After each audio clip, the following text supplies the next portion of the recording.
নামাজের মধ্যে আমরা যে সালাম ফিরাই, আমাদের দেশীয় ক্ষেত্রে আমরা দেখি সালাম ফিরানোর আমাদের অনেকগুলো পদ্ধতি আছে।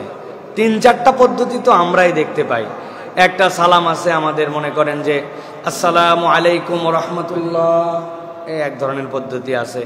তারপর আরেকটা পদ্ধতি আছে, মনে করেন আসসালামু আলাইকুম ওয়া রাহমাতুল্লাহ, এরকম পদ্ধতি আছে। অনেক ধরনের পদ্ধতি আমরা দেখতে পাই। এখন এখানে শরীয়ত আমাদেরকে কি বলতেছে যে সালাম ফিরানোর মাসালাটা কি হবে?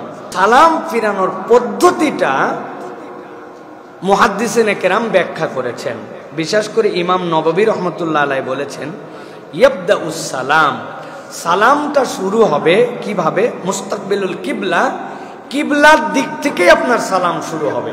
মানে আপনি সালামের জন্য যখন নামাজ শেষ করবেন, আপনার স্টার্টিংটা মুখটা কিবলার দিকে থাকবে।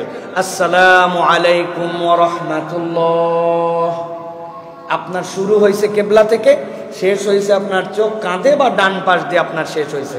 এরপরে মাথাটা জায়গা মতো চলে আসবে। আবার যখন দ্বিতীয় সালাম, সেটাও আবার শুরু হবে কিবলা থেকে। আসসালামু আলাইকুম ওয়া রাহমাতুল্লাহ দিয়ে আপনার শেষ হলো। কিন্তু আমরা অনেক সময় আসসালামু আলাইকুম রহমতুল্লাহ বলে এখানে থেকে গেলাম, পরের সালাম আবার আসসালামু আলাইকুম রহমতুল্লাহ। হবে না যে তা না, কিন্তু পদ্ধতিটা যে কেবলার দিক থেকে শুরু শেষ, আবার মুখ রিটার্ন আসবে এই জায়গায়, কেবলার দিক থেকে শেষ, আপনার সালাম শেষ হবে। এইভাবে যদি আমরা সালাম ফিরাই, তাহলে আমাদের সালামটা সবচেয়ে সুন্দর এবং সবচেয়ে বিশুদ্ধ হবে। এইভাবে আমাদের জন্য সালাম ফিরাতে হবে। সাথে সাথে মনে রাখতে হবে, নামাজের বিশ্লেষণ যদি দেখেন, পুরা নামাজে আমাদের সর্ব অঙ্গই কেবলার দিকে থাকে। হাত, নখ, আঙুল, চোখ, কান, ইভেন পায়ের পাতা।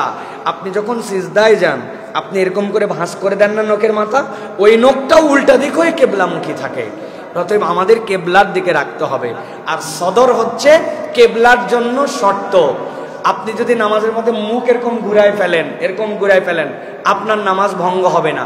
কিন্তু আপনি যদি হাত ভাঙা, আপনার সদর, আপনার কেবলার দিক থেকে 60 ডিগ্রির বেশি যদি আপনার বুক ঘুরে যায়, আপনার নামাজ ফাসেদ হয়ে যাবে।